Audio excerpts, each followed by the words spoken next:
أعوذ بالله من الشيطان الرجيم. بسم الله الرحمن الرحيم.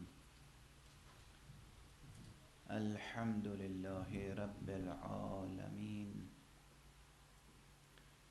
والصلاة والسلام على أشرف الخلائق أجمعين، سيدنا وسيد الأولين والآخرين، حبيبنا وحبيب إله العالمين، إمام المرسلين وخاتم النبيين، أبي القاسم المصطفى محمد. اللهم صل على محمد وآل محمد وعلى أهل بيته الطيبين الطاهرين الهداة المهديين المعصومين المظلومين، واللعنة الدائمة على أعداء الدين أجمعين. أما بعد، فقد قال الله تعالى عز اسمه في محكم كتابه ومتقن خطابه: بسم الله الرحمن الرحيم. ألف لام ميم. أحسب الناس أن يتركوا أن يقولوا آمنا وهم لا يفتنون. صدق الله العلي العظيم. اللهم صل على محمد وآل محمد.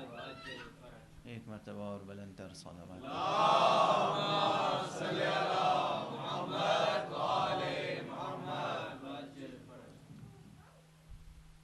مسلسل آپ کی خدمت میں سورہ مبارکہ عنکبوت کی ابتدائی آیتوں پہ گفتگو ہو رہی ہے.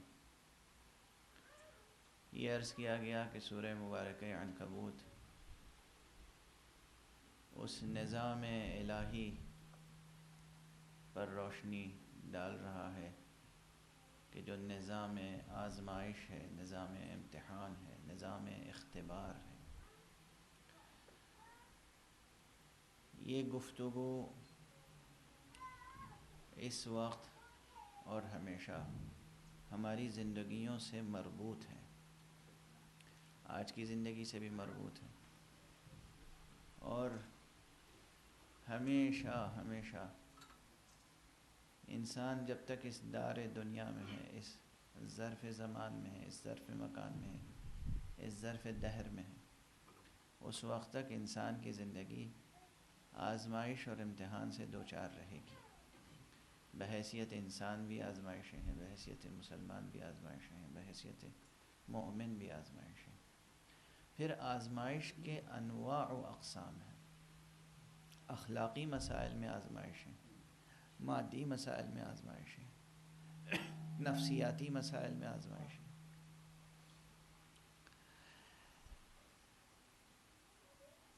ایمانی مسائل اور روحانی مسائل اور عرفانی مسائل میں آزمائشیں. ہر آزمائش کا اپنا ایک معیار ہے، اور ہر آزمائش میں کامیابی کی اپنی پاداش ہے اور ناکامی کی اپنی پاداش ہے.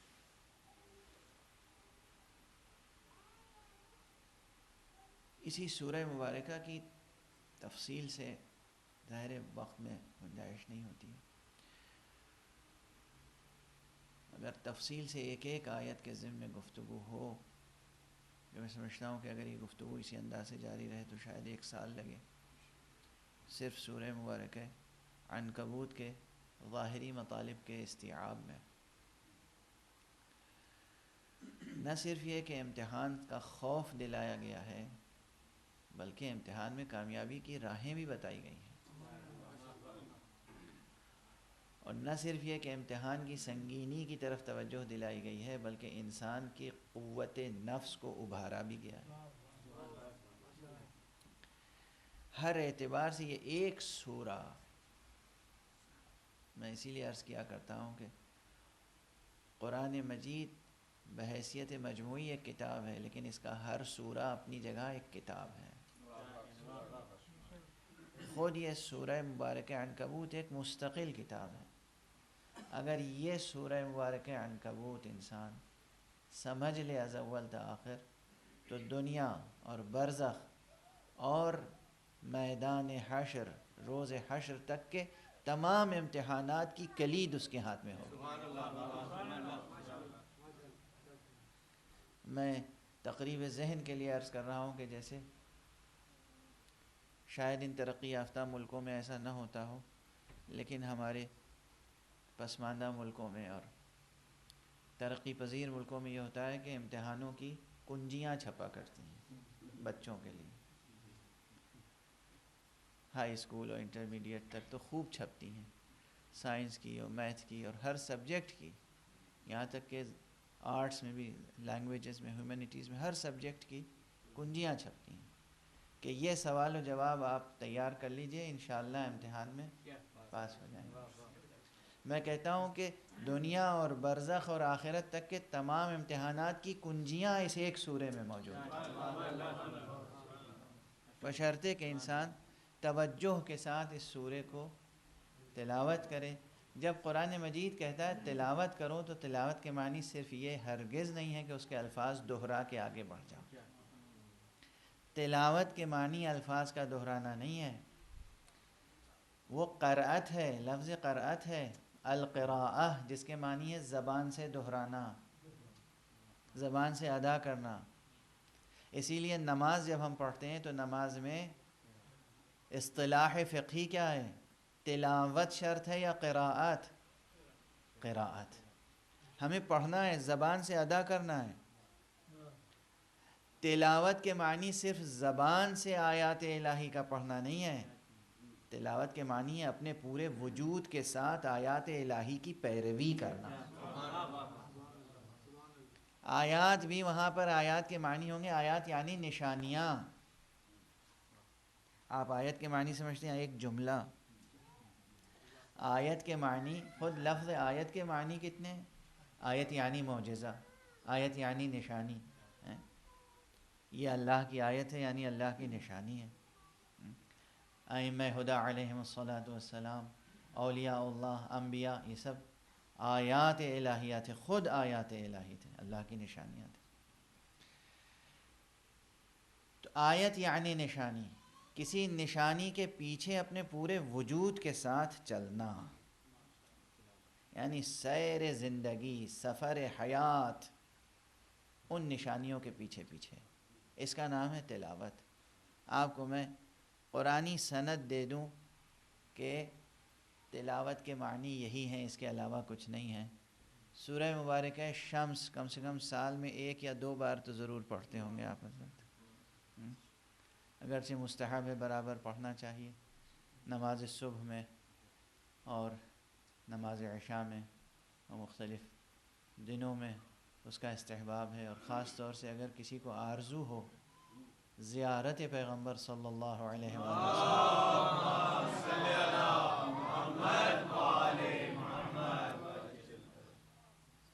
تو جو چند سورے دستور میں بتائے گئے ہیں اس میں ایک یہ بھی سورہ ہے جس کی تلاوت کے بعد حضور صلی اللہ علیہ وسلم کی زیارت سے انسان مشرف ہو سکتا ہے۔ سورہ شمس، سورہ شمس کی ابتدائی آیتیں کیا ہیں؟ بسم اللہ الرحمن الرحیم، والشمس وضحاها والقمر اذا تلاها، تلا یتلو، تلا کے کیا معنی ہے؟ سورج کی قسم اور اس کی روشنی کی قسم، والشمس سورج کی قسم، وضحاها اور اس کی روشنی کی قسم، سورج کی روشنی کی قسم، والقمر اور چاند کی قسم، اذا تلاها جب چاند سورج کے پیچھے پیچھے نمودار ہو، جب سورج ڈوبتا ہے اور چاند نکلتا ہے تو پھر کہا گیا اذا تلاها، جب اس کے پیچھے پیچھے چلے۔ اس کے معنی ہے تلا یتلو کے معنی ہے کسی کے پیچھے پیچھے چلنا۔ قرآن کی تلاوت کے معنی یہ ہے کہ قرآن کے پیچھے پیچھے چلنا، نہ صرف یہ کہ زبان سے دہرا لینا، نہ صرف یہ کہ زبان سے دہرا لینا، غور ہے، غور فرمانے۔ اب اگر یہ جتنی 2 طرح کی روایتیں ہیں، قرآن مجید کے سلسلے میں سورہائے قرآن سے متعلق، آیات قرآن سے متعلق بعض روایتوں میں ہے کہ اس کی قراءت کیجیے، اور بعض روایتوں میں یہ ہے کہ جو شخص اس سورے کی تلاوت کرے اس کا یہ ثواب ہے۔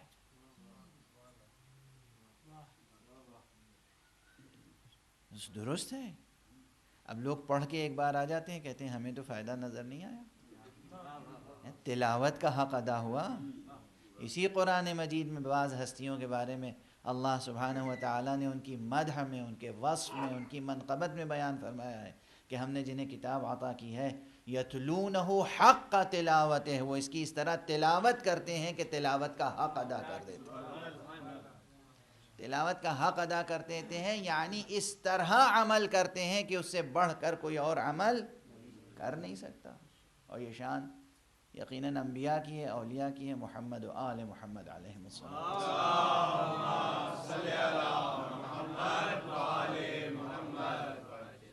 یہ سب بہت ظریف و باریک نکات ہیں، یہ نہ سمجھنے سے انسان کبھی کبھی اس کے نظام ایمانی میں خلل واقع ہو جاتا ہے۔ کہیں روایت پڑھ لی کہ یہ تلاوت کریں گے یہ کام ہو جائے گا، اور اس کے بعد کام نہیں ہوا، تو سوچتے ہیں نعوذ باللہ یہ وعدہ ہم سے غلط کیا گیا تھا۔ کوئی وعدہ جو اللہ فرمائے، جو رسول فرمائے، جو اولیاء فرمائے، وہ وعدہ ہرگز غلط نہیں ہوتا۔ وعدہ حق وعدہ حق ہے، وعدہ حق وعدہ حق ہے۔ ممکن نہیں ہے کہ وہ اپنے وعدے سے تخلف فرمائے، ممکن نہیں ہے کہ اپنا وعدہ پورا نہ کرے، لیکن ہم اس عبارت کو تو سمجھیں، اس مضمون کو تو سمجھیں، یہ تو سمجھیں ہم سے کہا کیا گیا ہے، کیا کہا گیا۔ بہرحال یہ سورہ یہ شبۂ قدر کے متعلق ہے کہ شبۂ قدر میں جو شخص تلاوت کرے، اب شبۂ قدر میں جو شخص تلاوت کرے سورہ مبارک عنکبوت کی، شبۂ قدر میں جو شخص تلاوت کرے سورہ مبارک روم کی، شبۂ قدر میں جو شخص تلاوت کرے سورہ مبارک لقمان کی، اس کا ثواب خصوصی بیان کیے گئے ہیں، سورہ دخان کی اس کے ثواب خصوصی بیان کیے گئے۔ یہ اب سوال کوئی کر سکتا ہے کہ کیسے ممکن ہے کہ ایک شب میں ہم تلاوت کر لیں، اس معنی کی روشنی میں جو آپ بتا رہے ہیں ممکن ہے، یہ بھی ممکن ہے۔ کسی بھی سفر کا آغاز کب ہوتا ہے؟ ارادے سے۔ ارادے، آپ کے دل کا ارادہ آپ کے سفر کا پہلا نقطہ ہے۔ کم سے کم شب قدر میں قرآن مجید ہاتھ میں لے کر سورہ عنکبوت کی تلاوت زبان سے کر کے، یعنی قراءت کر کے، اور یہ عہد کریں کہ پروردگار ہمیں یہ توفیق عطا فرما کہ اس کتاب میں جو محرمات ہیں میں اس سے بچ سکوں، جو واجبات ہیں اس پہ عمل کر سکوں۔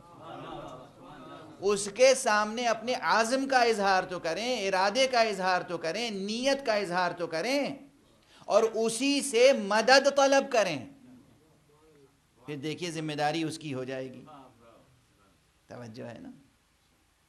ایک مومنین کی شان جب ہوتی ہے، کبھی جو مومن عارف ہے وہ اپنی ذات اور اپنے ارادے اور اپنے اختیار اور اپنے اقتدار، اپنی قوت، اپنی صلاحیت، اپنی توانائی پر کبھی بھروسہ نہیں کرتا، کبھی نہیں کہتا میں یہ کروں گا، اور یہ سکھایا گیا ہے، یہ تعلیم دی گئی ہے۔ کبھی اپنے بھروسے پر کسی کام کا عزم نہ کرو، جو بھی سرمایہ ہے تمہارا وہ توکل علی اللہ ہونا چاہیے۔ پروردگار ہم چاہتے ہیں کہ تیری اطاعت کریں، تو ہمیں توفیق عطا فرما کہ ہم تیری اطاعت کریں۔ پروردگار ہم چاہتے ہیں کہ محرمات انجام نہ دیں، پروردگار تو ہمیں اپنی نافرمانیوں سے روک لے۔ پروردگار ہم مکمل طور پر تیرے اختیار میں ہیں، ہم چاہتے ہیں تیری فرما برداری کریں، تو ہمیں قوت عطا فرما، توفیق عطا فرما۔ یہ انداز، اور وہ بھی صرف زبان سے سنی ہوئی دعا کا دہرا دینا نہیں، واقعاً دل میں وہ عہد ہو، وہ عزم ہو، عزم راسخ، وہ مضبوط ارادہ، وہ قوی ارادہ۔ یہ ارادہ ہی ہوتا ہے جو عمل میں بدلتا ہے۔ عمل کہاں سے وجود میں آتا ہے؟ عمل وجود میں کہاں سے آتا ہے؟ ارادہ۔ اسی لیے کہا جاتا ہے ارادے کی بنیاد یقیناً خیال پہ ہوتی ہے۔ خیال کا دامن بھی پاک ہونا چاہیے، خیالات کا دامن بھی پاک ہونا چاہیے۔ اسی لیے کہا جاتا ہے بچوں کو، ہمارے یہاں بزرگ کہا کرتے تھے اس طرح کی کتابیں پڑھا کرو، اس طرح کی کتابیں نہ پڑھا کرو، اس طرح کی کہانیاں پڑھا کرو، اس طرح کی کہانیاں نہ پڑھا کرو، اس طرح کے قصے پڑھا کرو، اس طرح کے قصے نہ پڑھا کرو، یہاں جایا کرو وہاں نہ جایا کرو، ایسے لوگوں سے ملا کرو ایسے لوگوں سے نہ ملا کرو۔ کیوں؟ تاکہ تمہارا دامن نظر اور دامن خیال بھی پاک رہے۔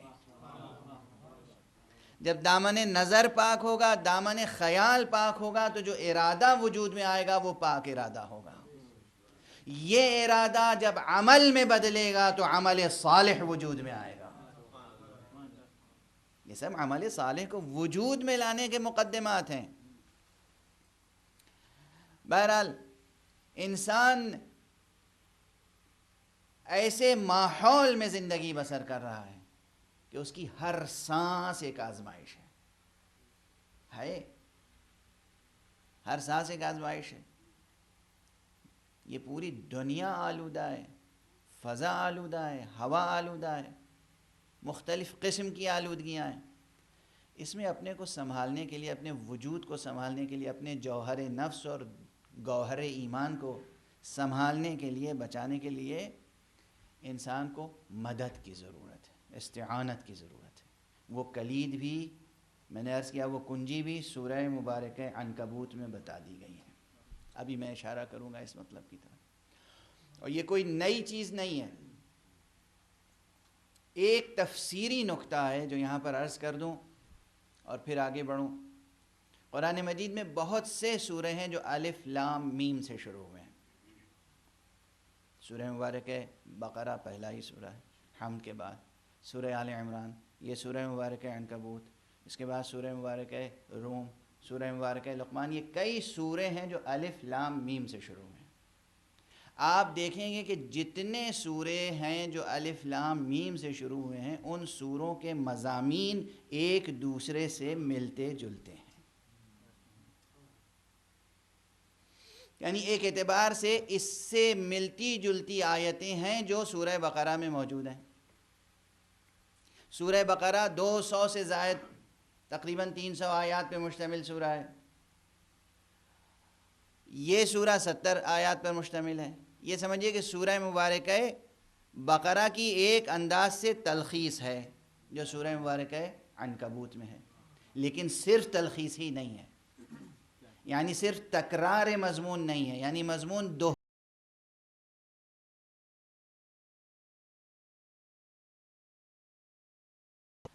اکثر میں ادبی اور شعری مثالیں آپ کے سامنے لے آتا ہوں۔ دیکھیے، ایک شاعر کو، وہ واقعی اوریجنل پوئٹ ہو، شاعر ہو، متشاعر نہ ہو۔ متشاعر کسے کہتے ہیں؟ متشاعر اسے کہتے ہیں کہ جس نے قافیے چن لیے اور قافیے گنگنا گنگنا کے انہیں باندھ رہا ہے، قافیے ردیف کی بندش کر رہا ہے۔ وہ شاعر نہیں ہوتا، وہ متشاعر ہوتا ہے۔ موضوع تباہ ہونا تو بہت معمولی بات ہے، موضوع تباہ ہونا ایک الگ مسئلہ ہے۔ اوریجنل پوئٹ وہ ہوتا ہے جو قافیے کے پیچھے نہیں بھاگتا، قافیے اس کے پیچھے بھاگتے ہیں۔ ایک وہ ہے جو قافیہ سوچ سوچ کے شعر کہتا ہے، ایک وہ ہے جو سوچ لیتا ہے تو قافیے ہاتھ جوڑ کے اس کے سامنے آ جاتے ہیں۔ بڑے شعراء کے لیے کہا جاتا ہے نا کہ بھائی میر انیس علیہ الرحمہ کی یہ شان تھی کہ الفاظ ان کے سامنے، ڈکشنریاں ان کے سامنے دست بستہ موجود ہوتی تھی، یعنی اتنی قدرت تھی زبان پر۔ ٹھیک ہے نا؟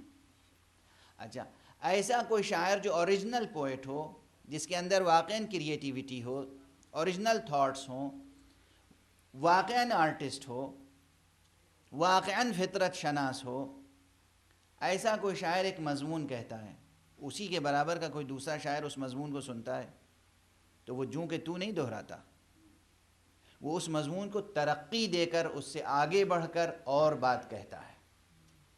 یعنی اساس وہی ہے مگر بات اس سے بڑھ کر کہتا ہے، یا اس سے ذرا مختلف ضرور ہوتی ہے، کچھ نہ کچھ زاویہ بدل ضرور جاتا ہے۔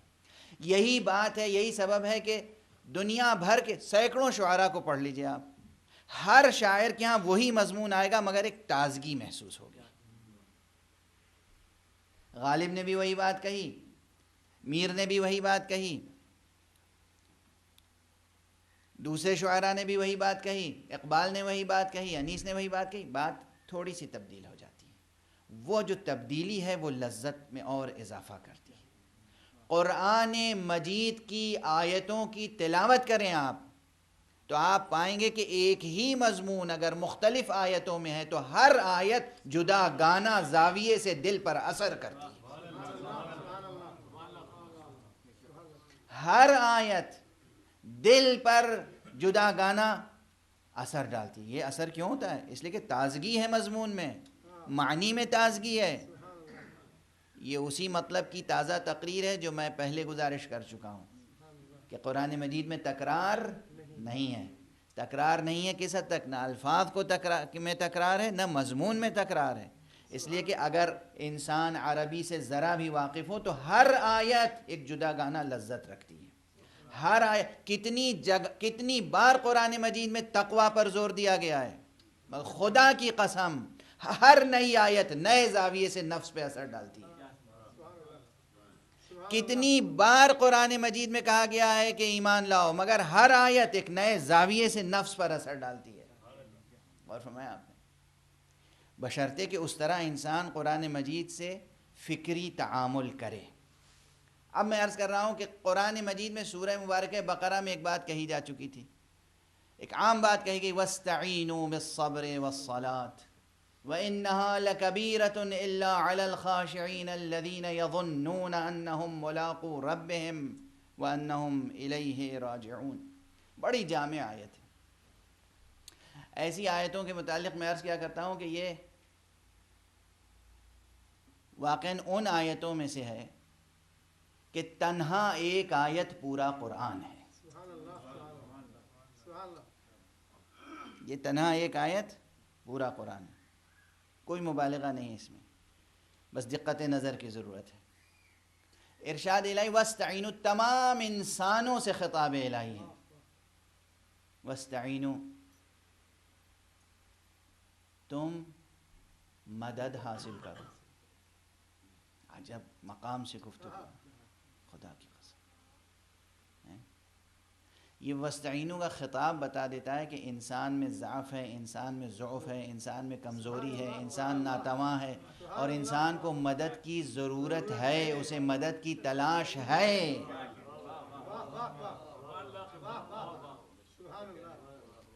وَاسْتَعِینُوا، تم مدد حاصل کرو، مگر کس سے؟ بالصبر والصلاۃ، صبر سے اور صلاۃ سے۔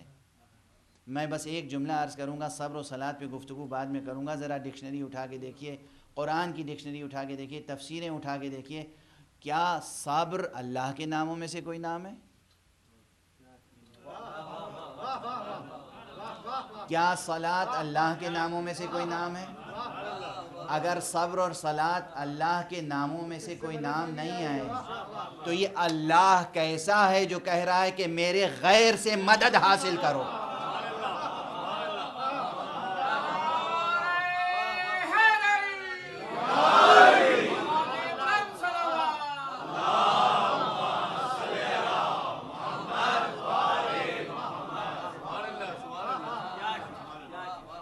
توجہ ہے؟ دیکھیے توحید کا مضمون سمجھنے کی ضرورت ہے۔ توحید تو وہ حقیقت ہے کہ اس کے دامن قدس تک غبار شرک بھی پہنچ نہیں سکتا، پہنچ نہیں سکتا۔ توحید وہ حقیقت ہے، غبار شرک پہنچ نہیں سکتا اس کے دامن قدس تک۔ اور یہ مسلمان ہے کہ اگر کہہ دیجئے یا رسول اللہ کہتا ہے شرک ہو گیا، یا علی ہم کہتے ہیں کہتے ہیں شرک ہو گیا، یا حسین کہتے ہیں کہتے ہیں شرک ہو گیا،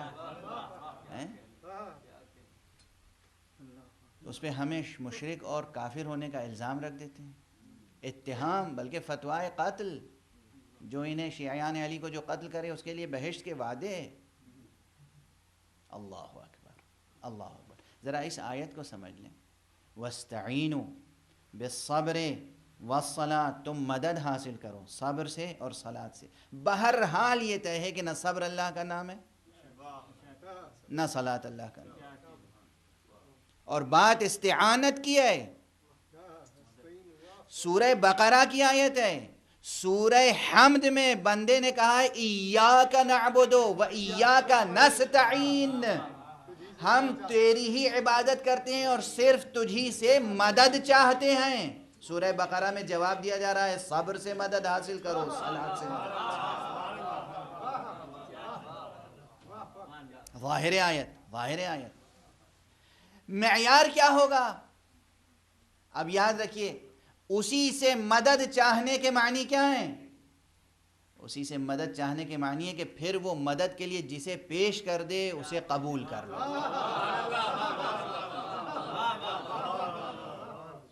توجہ، تمہیں مدد کی ضرورت ہے، تم اس سے مدد حاصل کرو، اس سے مدد طلب کرو، اس سے استعانت کرو. اس کے علاوہ کسی سے مدد حاصل نہ کرو. صرف انہی وسائل پر، انہی وسائط پر، انہی ذرائع پر، انہی سہاروں پر تکیہ کرو جو وہ فراہم کرے. ایسا کیا تو توحید کا تقاضا پورا ہوگا، اور اگر اپنے طور پر سہارے تلاش کیے تو مشرک ہو جاؤ گے. ایک سوال یہاں پہ کر کے تیزی سے آگے بڑھ جاؤں. جب پیغمبر اکرم اس دنیا سے تشریف لے جا رہے تھے تو اسلام اللہ نے بھیجا تھا، محمد کو اللہ نے بھیجا تھا، اسلامی حکومت اللہ نے قائم کی تھی. محمد مصطفیٰ صلی اللہ علیہ وآلہ وسلم کی سرپرستی میں یہ کون لوگ تھے؟ کیا توحید سے آشنا تھے جو خود جا کر مملکت اسلامی کی فکر میں مبتلا ہو گئے کہ اگر ہم نہ سنبھالتے تو اسلام خطرے میں پڑ جاتا، اگر ہم نے حکومت کی باغ ڈور نہ سنبھال لی ہوتی تو معاشرہ اسلامی بکھر جاتا. آپ کون ہوتے ہیں مملکت اسلامی کی باغ ڈور سنبھالنے والے؟ آپ تلاش کریں کہ اس نے کس کے ہاتھ میں باغ ڈور دی ہے.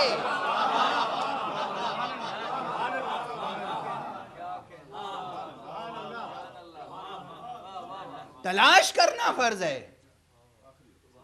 تلاش کریں، پوچھیں، دیکھیں، ڈھونڈیں، جستجو کریں. پروردگار اب یہ مملکت کس کے ہاتھ میں رہے گی؟ پروردگار اس دین کا ذمہ دار کون ہوگا؟ پروردگار اس امت کا ذمہ دار کون ہوگا؟ تلاش کریں. اور جسے اللہ معین کر دے یا رسول اللہ معین کر دیں اس کو قبول کر لینا توحید ہے، اسے قبول نہ کرنا کفر ہے.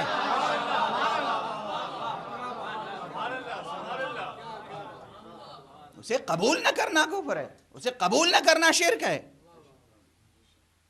اور آج تک ملت اسلامیہ اس شرک میں مبتلا ہے. شرک ہے. شرک کسے کہتے ہیں؟ دیکھیے، عرفاء نے بہت تفصیل سے بحث کی ہے. چھوٹے سے چھوٹا گناہ بھی، عصیان گناہ، چھوٹے سے چھوٹا گناہ بھی اس کی برگشت شرک کی طرف ہوتی. ہوشیار رہیے گا، اپنے نفسوں کا محاسبہ کیجئے. چھوٹے سے چھوٹا گناہ بھی اگر جان بوجھ کر کیا گیا تو اس کی برگشت شرک کی طرف ہے. بڑے سے بڑا گناہ بھی سہون ہو گیا، اضطرارن ہو گیا، انجانے میں ہو گیا، آپ کے اوپر کوئی عذاب نہیں. قاتل سب سے بڑا گناہ ہے. اگر قتل عمد ہے، جان بوجھ کے قتل کیا تو سزا کیا ہے؟ قاتل کے بدلے قاتل، جان کے بدلے جان. اگر قتل خطا ہے، شریعت کیا کہتی ہے؟ اب ہے قصاص؟ نہیں، ممکن نہیں ہے. ثابت ہو جائے کہ قتل خطا ہے، یعنی ہمارا قتل کرنے کا ارادہ نہیں تھا مگر ہمارے ہاتھوں سے کوئی قتل ہو گیا، قتل خطا ہے، سہون. ایک مثال کافی ہے نا، اگر مثال دیتا چلوں تو پھر دامن وقت میں گنجائش باقی نہیں رہے گی. بڑے سے بڑا گناہ اگر سہون ہو جائے معاف، قابل عفو. عمدن ہو قابل معاف نہیں ہے. چھوٹے سے چھوٹا گناہ بھی عمدن ہو تو اس کی برگشت شرک کی طرف ہوتی ہے. کیسے؟ وضاحت کر دوں اس قضیے کی. عمدن کے معنی کیا ہیں؟ عمدن یعنی جان بوجھ کر یعنی اس وقت مسئلہ یاد ہے. معصومین علیہم الصلاۃ والسلام کے کلمات سے استفادہ کیجیے. معصوم فرماتے ہیں کہ انسان مومن اس وقت تک کسی گناہ میں مبتلا نہیں ہوتا جب تک کہ وہ سہو میں کی حالت میں نہ ہو، نسیان کی حالت میں نہ ہو، یعنی بھول جاتا ہے پہلے حکم الہی تب گناہ سرزد ہوتا ہے. اور مومن کی شان کے خلاف ہے یہ کہ اسے یاد ہو حکم الہی اس کے باوجود نافرمانی کرے، شان کے خلاف ہے. اس لیے گناہ کی تفسیر، یہ جو بعض حضرات گناہان صغیرہ اور گناہان کبیرہ کی تفسیر کرتے ہیں، بعض حضرات اسے قبول نہیں کرتے ہیں. یہ نسبی ہے. اللہ سبحانہ و تعالیٰ کی ذات سے نسبت رکھنے کے ساتھ ساتھ تعبیر یہ ہوتی ہے کہ ہر وہ گناہ جو بظاہر کتنا ہی چھوٹا ہو لیکن جان بوجھ کے کیا گیا ہے تو گناہ کبیرہ ہے. اور اس کی برگاہ شرک کی طرف ہے. شرک یعنی کیا چیز شریک کر رہے ہیں آپ اللہ کی ذات میں؟ اپنا نفس. ہاں پروردگار مجھے معلوم ہے، یعنی صدائے حال کیا ہوتی ہے؟ صدائے حال یہ ہوتی ہے کہ مجھے معلوم ہے کہ یہ حرام ہے مگر کیا کروں، اب مجھے یہ کرنا ہی ہے. یعنی کیا؟ کس کو کہاں شریک کیا جا کے آپ نے؟ کیا چیز شریک ہوئی؟ نفس. آپ کا نفس شریک ہو گیا. ہر چھوٹے سے چھوٹا گناہ اس کی برگشت شرک کی طرف ہوتی ہے. یعنی ہمیں معلوم ہے کہ تیری پسند یہ ہے مگر میری پسند یہ ہے. ہمیں معلوم ہے کہ تو یہ چاہتا ہے مگر میں یہ چاہتا ہوں. ہمیں معلوم ہے تیری مرضی یہ ہے، تیری مشیت یہ ہے مگر میں یہ چاہتا ہوں. یہ کیا ہے؟ شرک ہے. چھوٹے چھوٹے مسائل میں بھی اپنا محاسبہ کیجئے اور بڑے بڑے مسائل میں بھی اپنا محاسبہ کیجئے.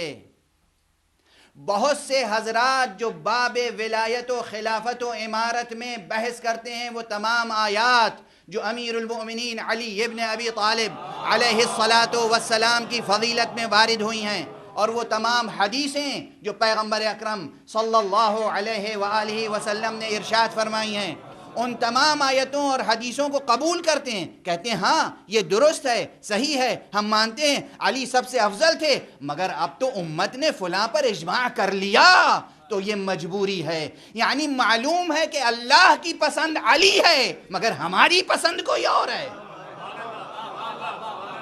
اگر اس کا نام شرک نہیں ہے تو کس کا نام شرک ہوگا؟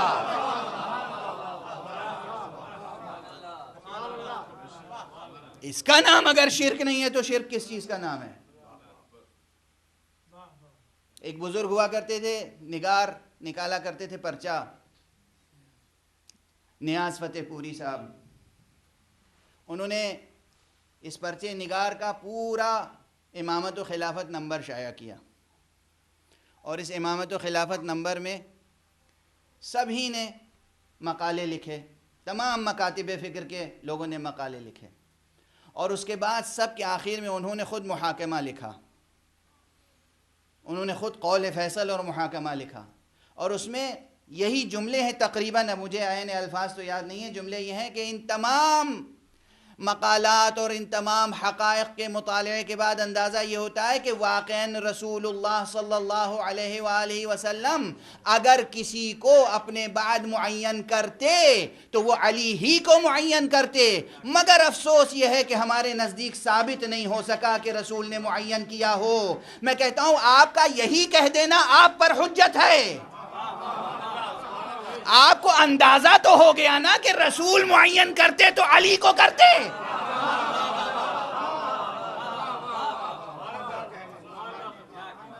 اندازہ تو ہو گیا نا کہ رسول معین کرتے تو علی کو کرتے. تو رسول کی پسند معلوم ہو جانے کے بعد اپنی پسند کو ترجیح دینا، یہ کون سا اسلام ہے؟ اسلام ہے یہ ایمان ہے، یہ عشق رسول ہے، یہ عشق رسول ہے. ہمیں معلوم ہے کہ رسول کی پسند علی ہے، اور کتنی حدیثیں ہیں، کتنی آیتیں ہیں. بہت سی حدیثیں ہیں صحیح السند جنہیں تمام علماء اسلام تسلیم کرتے ہیں کہ پیغمبر صلی اللہ علیہ وآلہ وسلم نے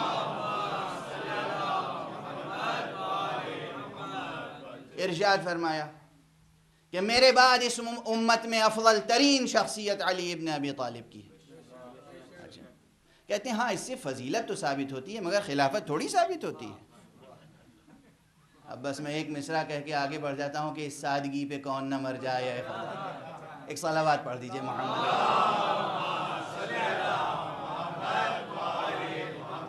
ایک اور صلوات پڑھ دیجئے.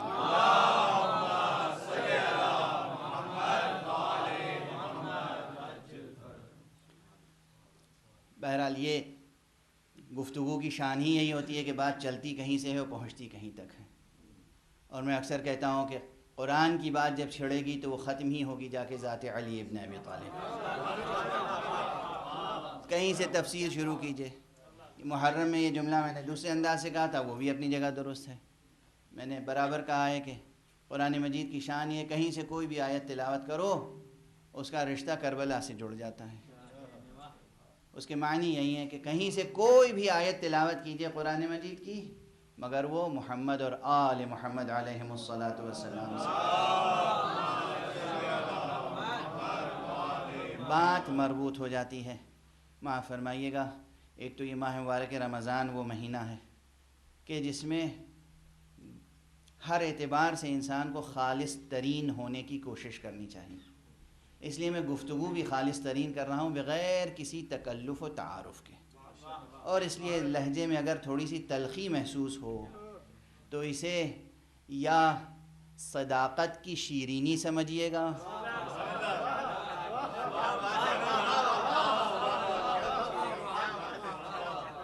جسے عام طور پر تلخی کہا جاتا ہے. یہ میں واضح کر چکا ہوں کہ صداقت شیریں ہوتی ہے، سچ میٹھا ہوتا ہے. کڑوا صرف اسے لگتا ہے جو جھوٹا ہوتا ہے.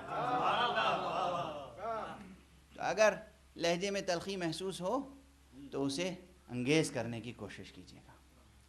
میں تو صرف مثال عرض کر رہا تھا اور اس آیت کی طرف توجہ دلا رہا تھا. اور موضوع ذہن میں رکھیے کہ چاہے وہ چھوٹے سے چھوٹا عمل ہو یا بڑے سے بڑا ایمان کا مسئلہ ہو، ہمیں مدد کی ضرورت ہے. اور ہمارے سامنے ہر مرحلے پر آزمائشیں ہیں، امتحانات ہیں، اور اس سب کی کلید سورہ مبارک عنکبوت میں ہے. سورہ مبارک عنکبوت میں جو کچھ ہے اس سے مماثل حقیقتیں سورہ مبارک بقرہ میں بھی ہیں، سورہ مبارک آل عمران میں بھی ہیں، سورہ مبارک روم اور سورہ مبارک لقمان میں بھی ہیں. لیکن اس مقام پر جو مسائل نفسیاتی، اخلاقی، ذہنی، روحانی، جو مسائل جن سے روزانہ شب و روز ہم دوچار ہوتے ہیں، ان میں ہمارے لیے کلید کوئی فراہم کی گئی یا نہیں؟ آزمائشوں میں کامیابی کے لیے، امتحانوں میں کامیابی سے گزر جانے کے لیے کوئی کلید ہمیں دی گئی یا نہیں؟ وہ کلید، سب سے بڑی کلید یہ ہے وَاسْتَعِينُوا بِالصَّبْرِ وَالصَّلَاةِ. تم مدد حاصل کرو صبر سے اور صلاۃ سے. سورہ مبارک عنکبوت میں اس کی مماثل آیت موجود ہے. کہا گیا اُتْلُ مَا أُوحِيَ إِلَيْكَ مِنَ الْكِتَابِ وَأَقِمِ الصَّلَاةِ إِنَّ الصَّلَاةَ تَنْهَا عَنِ الْفَحْشَاءِ وَالْمُنْكَرِ وَلَذِكْرُ اللَّهِ أَكْبَرُ. یہ نماز پر تاکید سورہ مبارک عنکبوت میں ہے، وہ نماز پر تاکید سورہ مبارک بقرہ میں ہے. وَاسْتَعِينُوا بِالصَّبْرِ وَالصَّلَاةِ. تم مدد حاصل کرو دو چیزوں سے، صبر سے اور صلاۃ سے. اب تفاسیر میں دیکھیے کہ صبر و صلاۃ سے مراد کیا ہے. ظاہری تفسیر سے لے کر باطنی تفسیر تک میں نے کہا فاصلہ ہے. ایک تنزیل ہے، ایک تعویل ہے، ایک ظاہر ہے، ایک باطن ہے. ظاہر میں صبر سے مراد روزہ ہے. ظاہر آیت صبر یعنی الصوم، الصیام. الصبر یعنی الصیام. جب اور آگے بڑھیں گے تو معلوم ہوگا صبر سے مراد وہ صفت ہے اخلاقی، وہ قوت ہے نفسیاتی، نفسی، روحی، وہ قوت ہے جو انسان میں پائی جاتی ہے، اسے کہتے ہیں صبر. صبر انسان کی ایک قوت ہے، انسان کے نفس کی ایک قوت ہے، انسان کی روحانی ایک قوت ہے صبر. اس قوت سے مدد لو. اس قوت سے مدد لینے کے معنی کیا ہیں؟ اور خود اس ایک قوت کے کئی رخ ہیں. صرف اسی انداز سے گفتگو ہو، وقت تو آلریڈی گزر چکا ہے، مگر میں سمجھتا ہوں کہ یہ شبیں عبادت کی شبیں ہیں، اس لیے چند جملے اگر گزارش کر رہا ہوں تو آپ حضرات اسے انشاءاللہ اپنے ذہنوں میں محفوظ رکھیں. صبر کی ظاہری ایک تفسیر صوم، صیام، روزہ. صبر کی ایک اور تفسیر وہ قوت، وہ صفت جس سے ہر انسان وجداناً واقف ہے لیکن تفصیلاً واقف نہیں ہے. اجمالاً واقف ہے، وجداناً اجمالاً واقف ہے، تفصیل سے واقفیت نہیں ہے. یعنی کیا؟ یعنی کسی سے بھی کہیے بھیا صبر کرو، وہ جانتا ہے صبر کیا ہے. لیکن صبر کے کتنے مراتب ہیں، کتنے مدارج ہیں، کتنے اقسام ہیں، کتنے انواع ہیں، کتنے رخ ہیں، کہاں تک انسان صبر کرے تو وہ صبر کہلائے گا، اور کہاں پر یہ صبر اپنی تعریف کھو دے گا، کس چیز کو صبر کہیں گے، کس چیز کو بزدلی.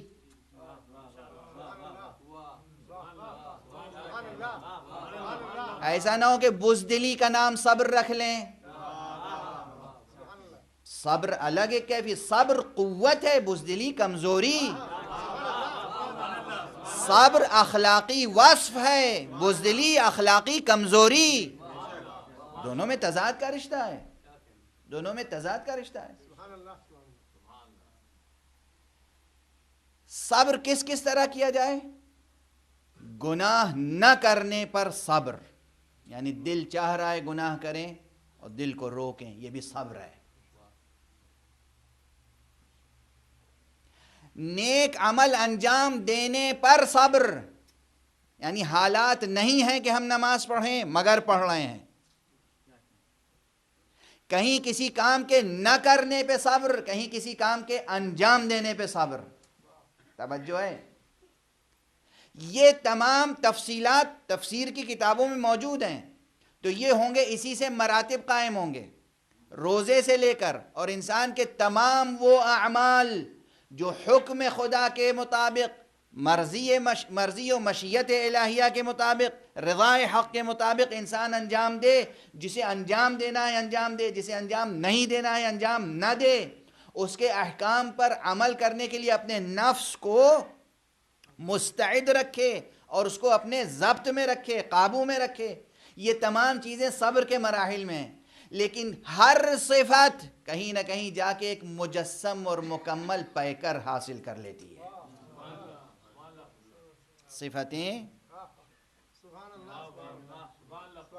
صفتوں کا ایک مظہر کمال بھی ہوتا ہے اس دنیا میں. اللہ نے ہر صفت کا ایک کامل ترین مظہر خلق فرمایا ہے. توجہ ہے؟ اگر آپ اس کامل ترین مظہر صبر کو تلاش کریں گے تو بعض ارباب معرفت نے جو تفسیریں لکھی ہیں اس کو قبول کرنا پڑے گا کہ یہاں دو چیزیں ہیں، یہ دونوں اللہ کے ناموں میں سے نہیں ہیں. وَاسْتَعِينُوا بِالصَّبْرِ وَالصَّلَاةِ، تم اپنی مدد حاصل کرو صبر کے ذریعے سے اور صلاۃ کے ذریعے سے. نہیں، اللہ کے نام نہیں ہیں، بلکہ کسی وسیلے کو اللہ نے تمہارے لیے فراہم کیا ہے کہ ان کے ذریعے سے تم اپنی مدد حاصل کرو. تو عرفاء کا کہنا ہے کہ صبر نام گرامی علی ابن ابی طالب ہے، صلاۃ نام گرامی محمد مصطفیٰ صلی اللہ علیہ وسلم. یعنی صلاۃ نام مصطفیٰ کا ہے، صبر نام علی کا ہے. صبر علی کا نام ہے، صلاۃ علی کا نام ہے. اور چونکہ یہ ایک دوسرے سے نسبت رکھتے ہیں نفس کی، یہ ان کے نفس ہیں، وہ ان کے نفس ہیں، یہ ان کی جان ہے، یہ ان کے جان ہے، اس لیے دوسرے مقام پہ یہ عبارت بھی ہے کہ صبر سے مراد محمد ہیں، صلاۃ سے مراد علی ہیں. علی کا نام صبر بھی ہے، علی کا نام صلاۃ بھی ہے، محمد کا نام صبر بھی ہے، محمد کا نام صلاۃ بھی ہے صلی اللہ علیہ وآلہ وسلم.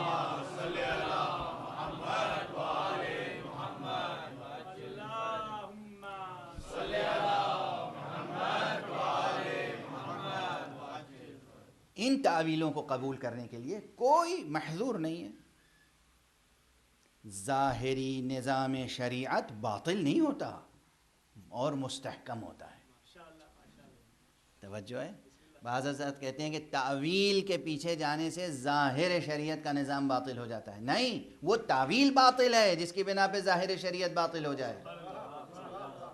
وہ تعویل باطل ہے جس کی بنا پر ظاہر نظام شریعت باطل ہو جائے، احکام الہی معطل ہو جائیں، حرام واجب مستحب مکروہ یہ نظام معطل ہو جائے، وہ باطل ہے. تعویل حق وہی ہے کہ جس کی بنیاد پر یہ ظاہری نظام بھی مستحکم رہے. اس لیے حقیقت صلاۃ بطور خاص صوم سمجھ میں آیا، صبر سمجھ میں آیا. صبر صفت بھی ہے اور صبر روزہ بھی ہے. روزے کو صبر اسی لیے کہا گیا ہے کہ یہ ایک مخصوص عبادت ہے جو انسان کے نفس میں قوت صبر کو مستحکم کرتی ہے.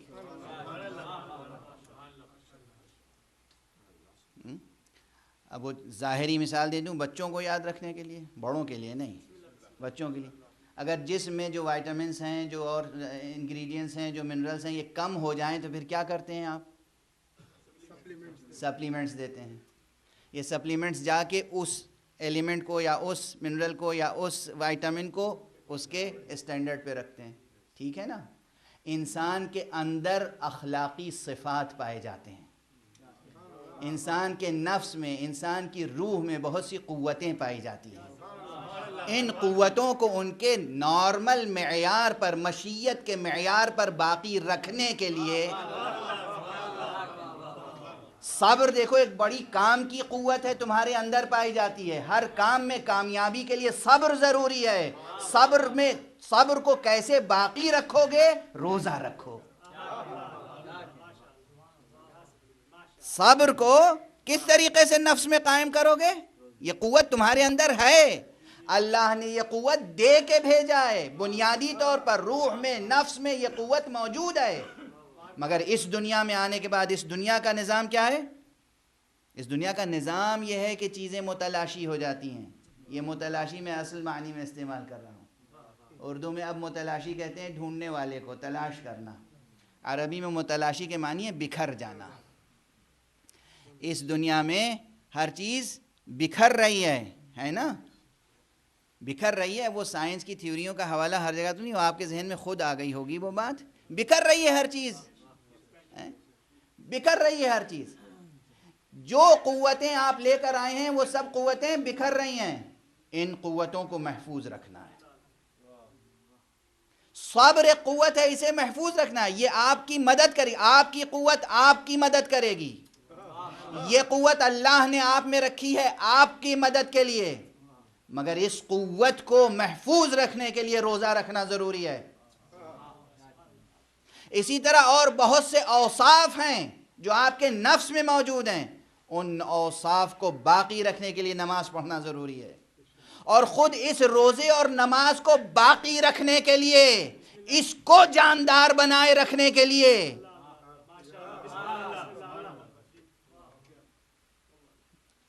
اب مثال ہی ہے، بس بچوں والی مثال ہے، کوئی بہت دانشورانہ بات نہیں ہے. لیکن میں عرض کر دوں کہ یہ دوائیں جو آپ کو ملتی ہیں، جو سپلیمنٹس ملتے ہیں، ان میں ہر ایک پہ لکھا ہوتا ہے کہ بنی کب ہے اور کب ایکسپائر ہو جائے گی. تو یہ تو مثال ہے. اور ایکسپائر ہونے کے اسباب بھی مختلف ہو سکتے ہیں، ہے نا، مختلف ہو سکتے ہیں. اب وہ بس یہ تقریب ذہن کے لیے تھی بات. یہ جتنی چیزیں ہیں، پورا نظام شریعت، یہ سب سپلیمنٹس ہیں قوت انسانی، روح انسانی میں موجود خدا داد اخلاقی صفتوں کے لیے. مگر خود اس نظام کے لیے جو چیز اس نظام کی زندگی ہے وہ ہے ولایت محمد و آل محمد، وہ ہے مودت محمد و آل محمد. یہی روزہ بے اثر ہو جائے گا اگر بغیر ولایت ہو. یہی نماز بے تاثیر ہو جائے گی اگر بغیر ولایت ہو. اس لیے ایک ربط ہے، رشتہ ہے موجود اس ظاہر سے لے کر اس باطن تک. اس لیے سورہ مبارکہ بقرہ میں بھی کہا گیا اور سورہ مبارکہ آل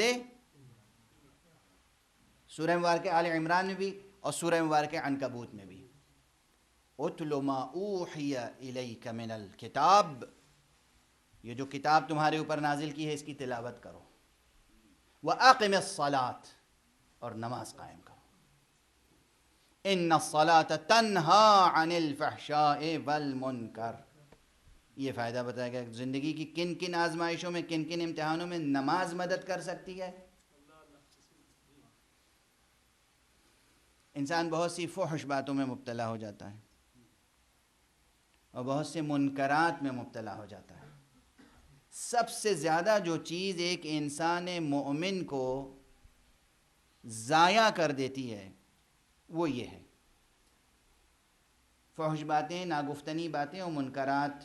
اس میں بہت سی چیزیں ہیں، انسان کی اخلاقیات ضائع ہو جاتی ہیں، انسان کی شخصیت پامال ہو جاتی ہے، ضائع ہو جاتی ہے، اور نتیجتاً وہ خود احساس کمتری میں مبتلا ہو جاتا ہے اور اس کا ایمان کمزور ہو جاتا ہے۔ فرمایا گیا کہ ان الصلاۃ تنہا عن الفحشاء والمنکر، یہ نماز انسان کو ناگفتنی باتوں سے اور منکرات سے بچاتی ہے۔ تجربہ کر کے دیکھیے۔ اور وہی کہتے ہیں کہ نماز پڑھیے نہیں، نماز قائم کیجیے۔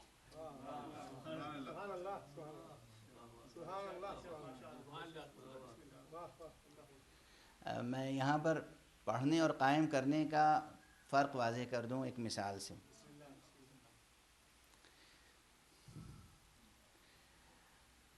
ابھی کچھ دنوں پہلے یہاں مولانا مودودی مرحوم کے بیٹے تشریف لائے تھے، فاروق مودودی صاحب۔ انہوں نے اپنی تقریر میں بھی یہ بات کہی، مولانا مودودی نے خود اپنی سوانح عمری میں بھی یہ بات لکھی ہے، اور تفہیم القرآن جو ان کی عظیم الشان تفسیر ہے اس کے سبب تالیف میں بھی یہ بات لکھی ہے انہوں نے، کہ ہندوستان میں جو رائج نظام ہے وہ ایسا نظام ہے کہ بچپن میں قرآن پڑھا دیا جاتا ہے، مگر کیسے پڑھایا جاتا ہے؟ بس ناظرہ سکھا دیا گیا قرآن۔ اکثر لوگ جب مجھ سے کہتے ہیں کہ میرا بچہ عربی پڑھ رہا ہے تو میں خوش ہوتا ہوں، اور جب بچے سے ایک جملہ عربی میں بات کیجیے تو معلوم ہوتا ہے وہ جانتا ہی نہیں۔ وہ سمجھتے ہیں عربی پڑھ رہا ہے یعنی قرآن دیکھ کر پڑھنا سیکھ رہا ہے، یعنی بس وہ الف لام میم ملا لیا، ذالکا ملا کے پڑھ لیا، یہ سمجھ گئے کہ عربی آ گئی۔ نتیجہ یہ ہوتا ہے کہ اس طرح قرآن پڑھنے سے بعض حضرات پڑھ بھی لیتے ہیں، رٹ بھی لیتے ہیں، قرآن پورا یاد ہوتا ہے۔ وہی عامیانہ زبان تو اب آج کل میں استعمال ہی کرنے لگا ہوں آپ حضرات سے معذرت کے ساتھ، منہ زبانی یاد ہوتا ہے،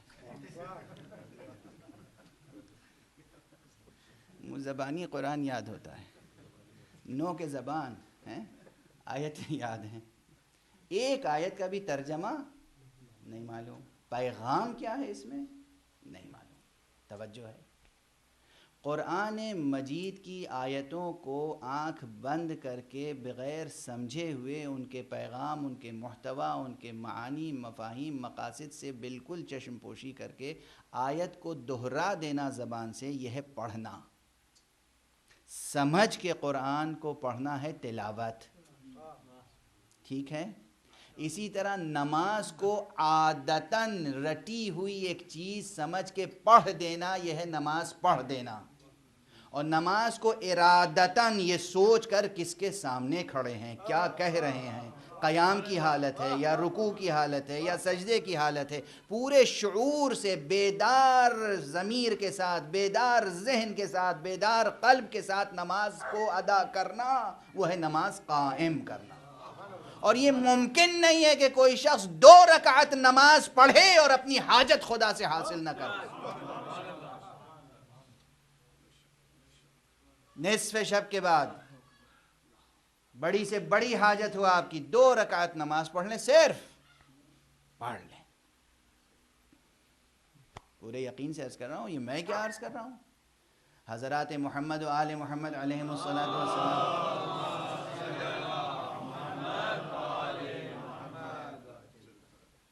کہ ایک دو بے شمار ارشادات ہیں، بے شمار حدیثیں ہیں جن میں یہ بات کہی گئی کہ نماز نماز نماز نماز کس کی طرح چیزوں کو انسان کی مدد کرتی ہے مشکلات میں، اخلاقی مشکلات میں، نفسیاتی مشکلات میں۔ نماز شب کی اپنی تاثیر ہے، نافلہ صبح کی اپنی تاثیر ہے، فریضہ صبح کی اپنی تاثیر ہے، نافلہ ظہر کی اپنی تاثیر ہے، نافلہ عصر کی اپنی تاثیر ہے، خود فریضہ ظہر کی اپنی تاثیر ہے، فریضہ عصر کی اپنی تاثیر ہے، ہر نماز کی تاثیر الگ ہے۔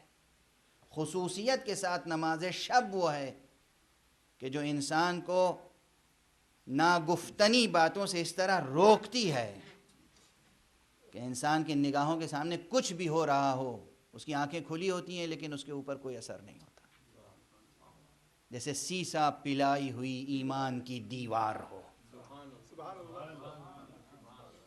آنکھیں کھلی ہوئی ہیں، سامنے کوئی رقص کر رہا ہے، کوئی برہنہ ہے، کوئی کچھ ہے، کوئی اثر نہیں پڑتا، نفس پہ کوئی اثر نہیں پڑتا، نفس مطیع فرمان الہی رہتا ہے۔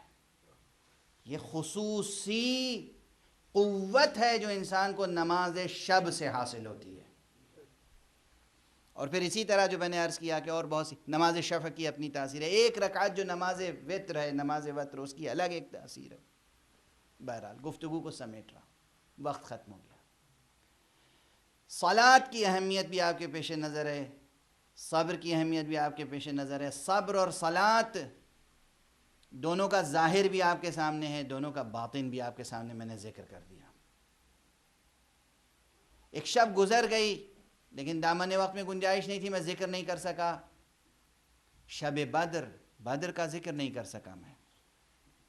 اگر نماز کو یہ دیکھنا ہو کہ کہاں کہاں نماز قوت پہنچاتی ہے، کن کن آزمائشوں میں، کن کن امتحانوں میں نماز قوت عطا کرتی ہے، تو آپ اندازہ کریں کہ جنگ بدر کتنی بڑی جنگ تھی اسلام کی، سب سے پہلی جنگ، کتنی بڑی جنگ تھی۔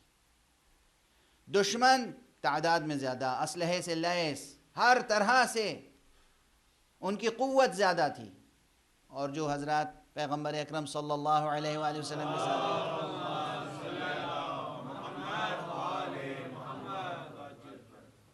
ان کی تعداد بھی مختصر، اسلحہ بھی کچھ نہیں، سواریاں کچھ نہیں، تفصیلات آپ حضرات کے ذہنوں میں تقریباً ہیں۔ اس جنگ بدر میں ایسی مہیب جنگ، ایسی مہیب جنگ، ایسی خوفناک جنگ، اور پیغمبر سپہ سالار ہیں وہاں پہ، خود موجود ہیں۔ پیغمبر نے کیا کیا شب بھر؟ سپاہیوں سے کہا جاؤ سو جاؤ، سب سو گئے۔ روایتوں میں سونے کی کیفیت تک مذکور ہے، ایسی میٹھی اور گہری نیند سوئے ہیں بہت سے لوگ اس شب کہ شاید زندگی بھر نہ سوئے ہوں گے۔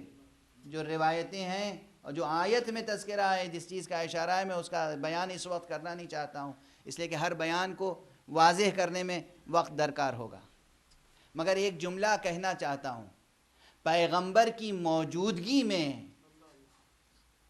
میٹھی اور گہری نیند سو جانا اور ہے،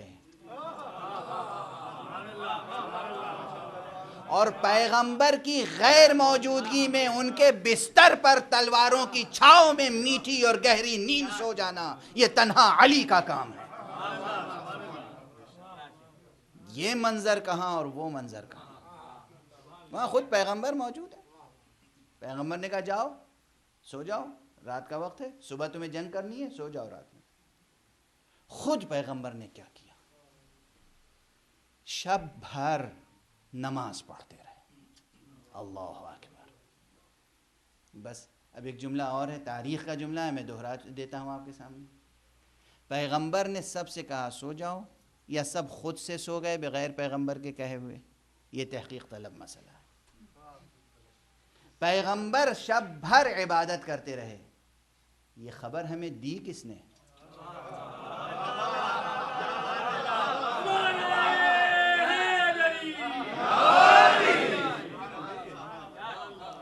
یہ ہمیں بتایا کس نے کہ پیغمبر شب بھر نمازیں پڑھتے رہے؟ سونے والا جاگنے والے کی خبر نہیں دے سکتا، سونے والا جاگنے والے کی خبر نہیں دے سکتا۔ جب مصطفیٰ بیدار تھے اور محو مناجات تھے اور نماز پڑھ رہے تھے، اس وقت علی ابن ابی طالب علیہ الصلاۃ والسلام نفس پیغمبر تھے، وہ بھی بیدار تھے، وہ بھی بیدار تھے، وہ بھی محو مناجات تھے، وہ بھی پیغمبر کے اوامر کو بجا لا رہے تھے۔ بہت سی فضیلتیں جو ایک شب بدر میں امیر المؤمنین علی ابن ابی طالب علیہ الصلاۃ والسلام کو حاصل ہوئی ہیں۔ بعض روایتوں میں ہے کہ اس ایک شب میں 3000 فضیلتیں علی نے پائی ہیں۔ ایک شب بدر میں 3000 فضیلتیں۔ یہ روایت عامہ و خاصہ سب کیا ہے؟ علی ابن ابی طالب نے ایک شب میں 3000 فضیلتیں۔ اب وہ تفصیل کسی دن اور، آج اس وقت بس ایک گریز، وقت ختم ہو چکا، وقت تمام ہو چکا۔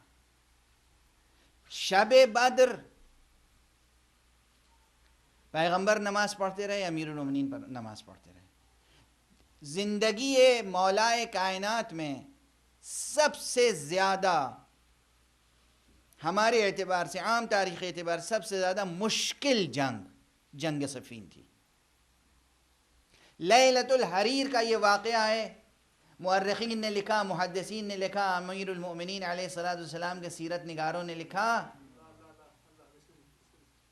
کہ دن بھر جنگ ہوتی رہی، رات بھر جنگ ہوتی رہی، علی خود جنگ کرتے رہے، لیکن جب بھی کسی منافق کو قتل کرتے تھے تو وہیں صفوں کے درمیان کھڑے ہو کر 2 رکعت نماز پڑھتے تھے۔ اللہ اکبر، اللہ اکبر، اللہ اکبر۔ بس دیکھیے، اسی لیے میں ٹھہر ٹھہر کے مجلس پڑھتا ہوں، سوچتا رہتا ہوں کیا پڑھوں، اور اپنی سوچ کی قوت سے یہ چاہتا ہوں کہ آپ یہ سمجھ جائیں کہ میں کیا سوچ رہا ہوں۔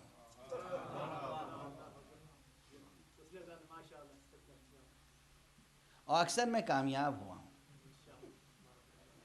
آپ نے ایک جملہ پڑھ لیا یا سن لیا، جنگ ہے، گھمسان کی جنگ ہو رہی ہے، تلوار سے تلواریں ٹکرا رہی ہیں، نیزوں سے نیزے ٹکرا رہے ہیں، علی خود جنگ فرما رہے ہیں، اور جب بھی کسی منافق کو قتل کرتے ہیں تو وہیں کھڑے ہو کر 2 رکعت نماز صفوں کے درمیان ادا کرتے ہیں۔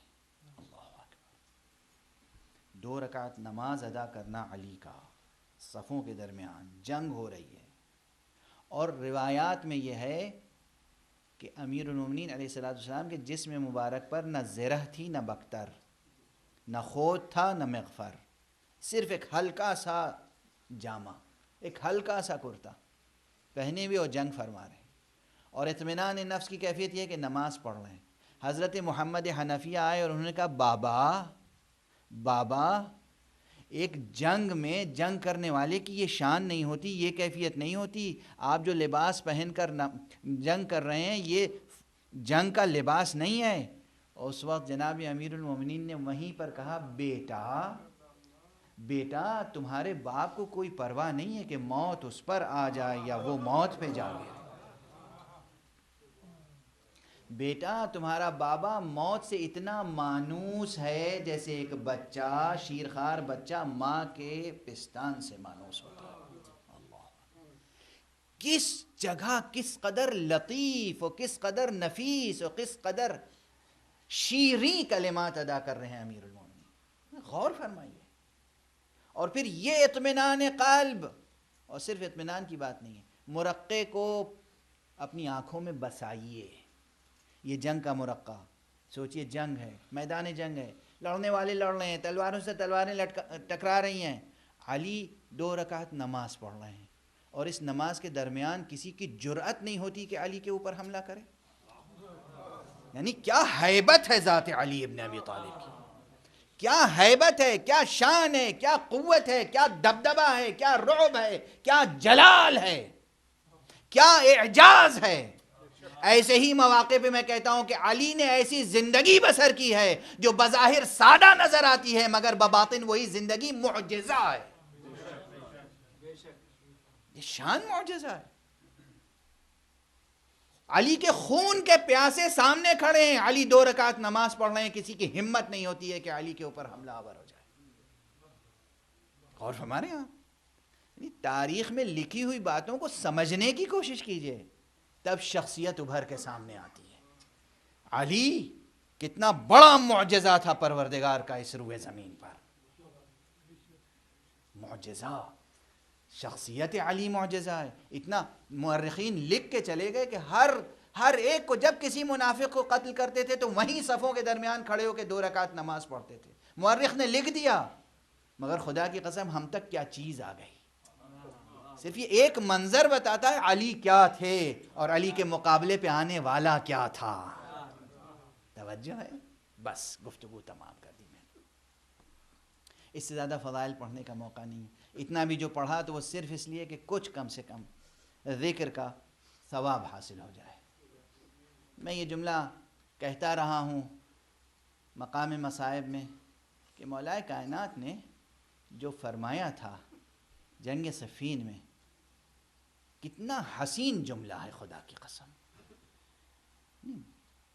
کتنا حسین جملہ ہے۔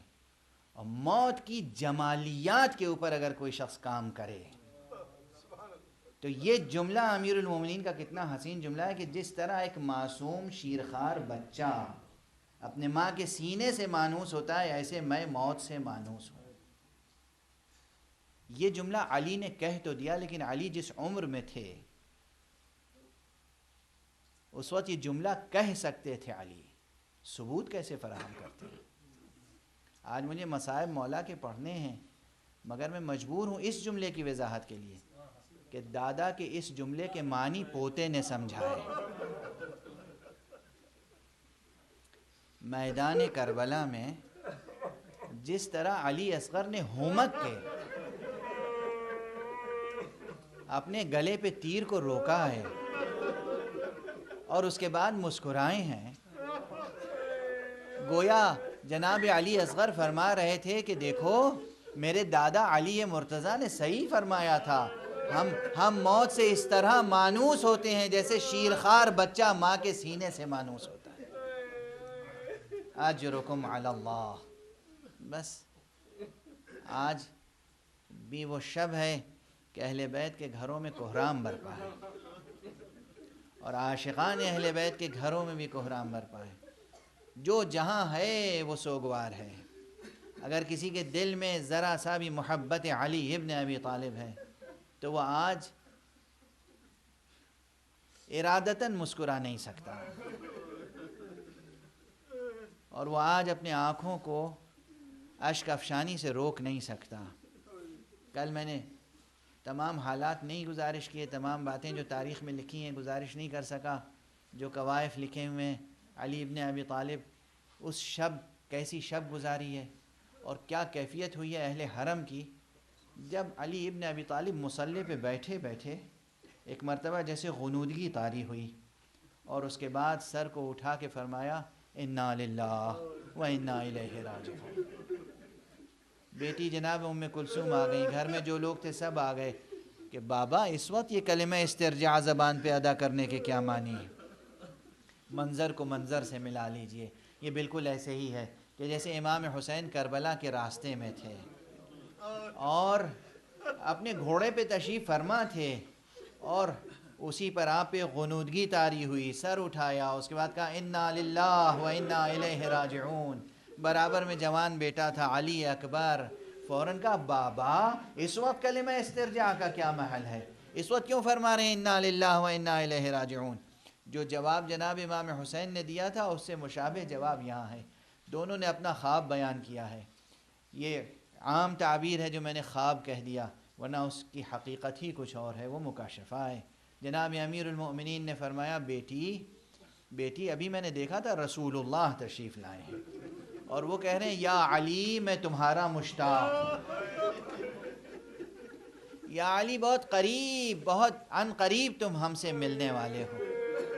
اور اس کے بعد صحن خانہ میں تشریف لائے، آسمان کی طرف دیکھا اور کہا خدا کی قسم میرے حبیب نے اسی رات کا وعدہ کیا تھا۔ کیا نظر تھی علی کی، توجہ ہے، توجہ ہے، خدا کی قسم آپ اندازہ کیجئے کسی کا چہرہ دیکھ کے کہنا کہ ہاں اس شخص کو میں پہچانتا ہوں، یہ کون سی نظر ہے؟ اور آسمان کو دیکھ کر، رات کی تاریکی کو دیکھ کر کہنا کہ خدا کی قسم اسی رات کا ہم سے وعدہ کیا گیا تھا۔ اس کلمے کی تفسیر میں ابھی کر نہیں سکتا ہوں، ابھی نہیں کر سکتا. سوچتے رہے کہ جو ارباب فکر ہیں، جن کی ہمتیں بلند ہیں، ہمت فکر جوان ہے، وہ سوچیں گے علی نے کیا کہا ہے. خدا کی قسم میرے حبیب نے اسی رات کا وعدہ کیا تھا. اس کے بعد امام مسجد تشریف لے گئے. امام کے فرق اقدس پہ شمشیر لگی دشمن کی، اور وہ بھی معمولی ضرب نہیں تھی، معمولی ضرب نہیں تھی. جبرائیل نے آواز بلند کی، قد قتل علی ابن ابی طالب، قد قتل ابن عم المصطفیٰ. جبرائیل کی آواز بلند ہوئی، کوہرام برپا ہوا. کچھ دیر تک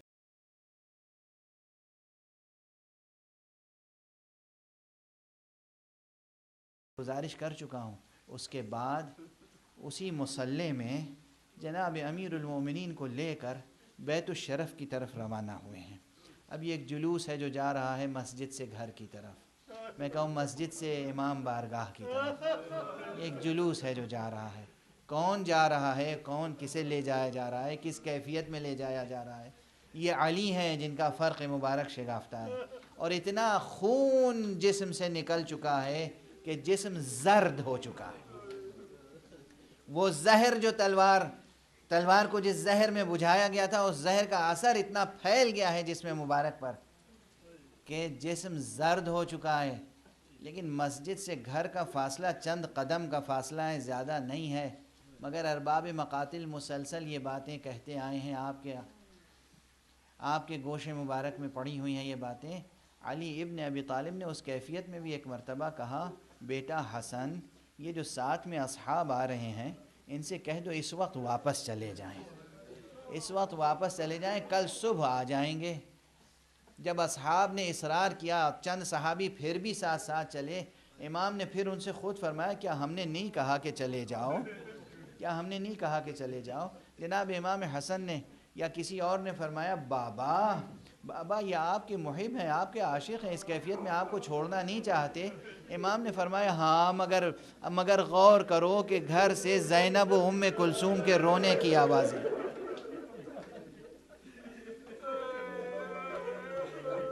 زینب و ام کلثوم کے رونے کی آوازیں آ رہی ہیں. یہ علی ابن ابی طالب کو گوارا نہیں ہے کہ زینب و ام کلثوم کے رونے کی آوازیں نامحرم کانوں تک پہنچ جائیں. مگر یہی علی ہیں جو ابھی چند لمحوں کے بعد گھر پہنچنے کے بعد وصیت فرمائیں گے، اور وصیت میں کہیں گے کہ بیٹی زینب، ایک وقت وہ بھی آئے گا کہ جب تمہارے بازوؤں میں رسن بندھے گی، اور اسی کوفے میں جہاں تم ایک شہزادی کی حیثیت سے زندگی بسر کر رہی ہو، اسیر بنا کے لائی جاؤ گی. بیٹی صبر کرنا. یہی امیر المؤمنین ہیں، یہی امیر المؤمنین ہیں جنہوں نے یہ وصیتیں فرمائی ہیں. بیت الشرف پہنچے ہیں، بیت الشرف پہنچے ہیں. تفاصیل آپ کے پیش نظر ہیں، تفاصیل آپ کے پیش نظر ہیں. جب امیر المؤمنین علیہ السلام پہنچے ہیں اور اس کے بعد تفصیل سے وصیت کرنے کا موقع ملا ہے مولا کو، تو ایک مرتبہ تمام گھر کے چھوٹے بڑوں کو بلا کر امام حسن علیہ السلام کے حق میں وصیت فرمائی، اور جتنے افراد ایسے تھے جن کی کفالت واجب تھی، لازم تھی، ان سب کے ہاتھ حسن کے ہاتھ میں دیے. لیکن ایک بچہ ایسا تھا جو اپنی ماں کے پاس کھڑا ہوا تھا، اور وہ بچہ علی کا بڑا چہیتا تھا، وہ علی کا چہیتا بیٹا تھا. وہ منتظر تھا جب بابا مجھے بلائیں گے تب جاؤں گا، جب بابا میرا ہاتھ حسن کے ہاتھ میں دیں گے تب میں جاؤں گا. سب کا ہاتھ دے چکے، وہ بچہ اپنی جگہ کھڑا رہا، وہ بچہ اپنی جگہ کھڑا رہا. اس کے بعد جب یہ سلسلہ ختم ہوا تو ایک مرتبہ اس بچے کی ماں نے، جناب ام البنین نے ایک مرتبہ کہا کہ آقا کیا میرے بچے سے کچھ قصور ہو گیا ہے؟ امیر المومنین علیہ السلام کی آنکھوں میں آنسو امنڈ آئے.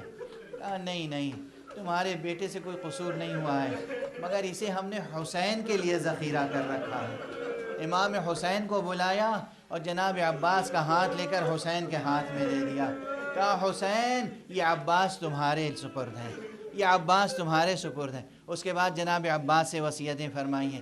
جناب عباس سے جو وصیتیں فرمائیں جناب زینب سے جو وصیتیں فرمائیں، ان وصیتوں کا ہمیں علم اس وقت نہیں ہوا، اس کا علم تو ہمیں اس وقت ہوا جب میدان کربلا میں عباس خیمے سے نکل رہے تھے۔